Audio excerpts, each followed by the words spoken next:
యేసయ్య, నేనే మార్గమును సత్యమును జీవమును, నా ద్వారానే తప్ప ఎవడునూ తండ్రి యొద్దకు రాడు అని ఈ లోకంలో ఉన్న ప్రజలందరికీ బోధించాడు.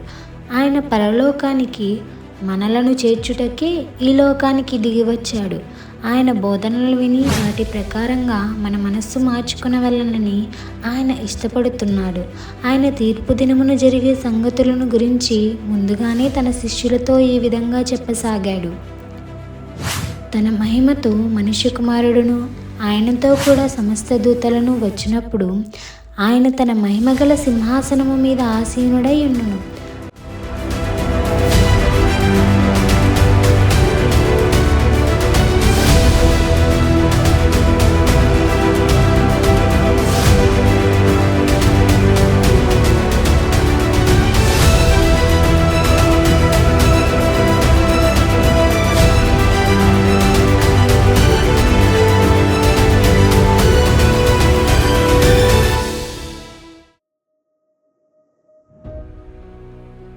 గొల్లవాడు మేకలలో నుండి గొర్రెలను వేరుపరచినట్లు ఆయన వారిని వేరుపరచి తన కుడివైపున గొర్రెలను ఎడమవైపుల మేకలను నిలవబెట్టును.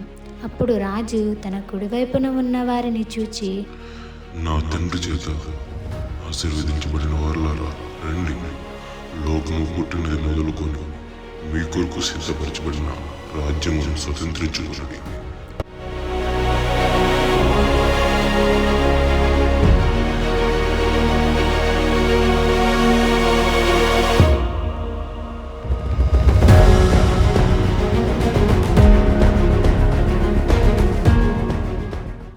నేను ఆకలి కొంటిని, మీరు నాకు భోజనము పెట్టిదిరి.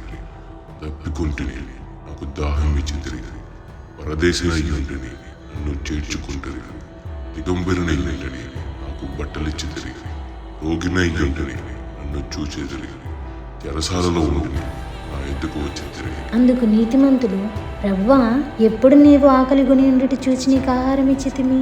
నీవు దప్పిగొని ఉండుట చూచి ఎప్పుడు దాహం ఇచ్చితిమి? ఎప్పుడు పరదేశివై ఉండుట చూచి నిన్ను చేర్చుకుంటిమి?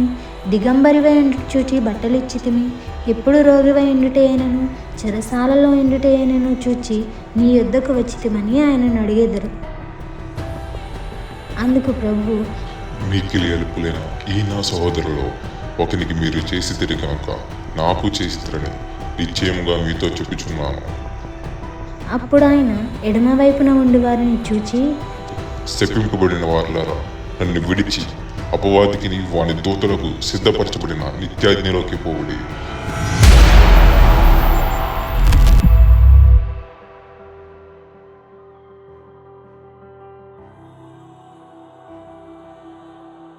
నేను ఆకలి కొంటిని, మీరు నాకు భోజనము పెట్టలేదు. తప్పికొంటిని, మీరు నాకు దాహం ఇయ్యలేదు. పరదేశినై ఉంటేనే మీరు నన్ను చేర్చుకొనలేదు. దిగంబరనై ఉంటేనే మీరు నాకు బట్టలేయలేదు. రోగినై చెరసాలలో ఉంటేనే మీరు నన్ను చూడరాలేదు. అందుకు వారును, ప్రభువా, మేమెప్పుడు నీవు ఆకలి కొని ఉండుటైనను దప్పిగొని ఉండుటైనను పరదేశివై ఉండుటైనను దిగంబరివై ఉండుటైనను రోగివై ఉండుటైనను చెరసాలలో ఉండుటైనను చూచి నీకు ఉపకారము చేయకపోతిమని ఆయనను అడిగెదరు.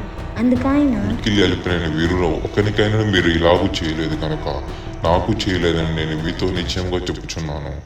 మీరు నిత్య శిక్షకును నీతిమంతుల నిత్య జీవమునకు పోదురు.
దేవుని మాట మాట చొప్పున ఎవరైతే జీవిస్తారో వారికి దేవుడు నిత్య జీవమును సిద్ధపరిచాడు.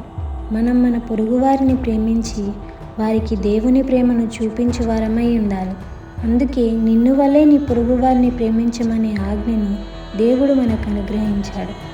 మన పొరుగువారిని ప్రేమించలేని మనము మన పరలోకములో ఉన్న తండ్రిని ప్రేమింపగలము గనుక మిక్కిలి అల్పులైన వారిని ఆదరించి వారి ఆపదల్లో వారిని ఆదుకుని వారమై ఉందాం.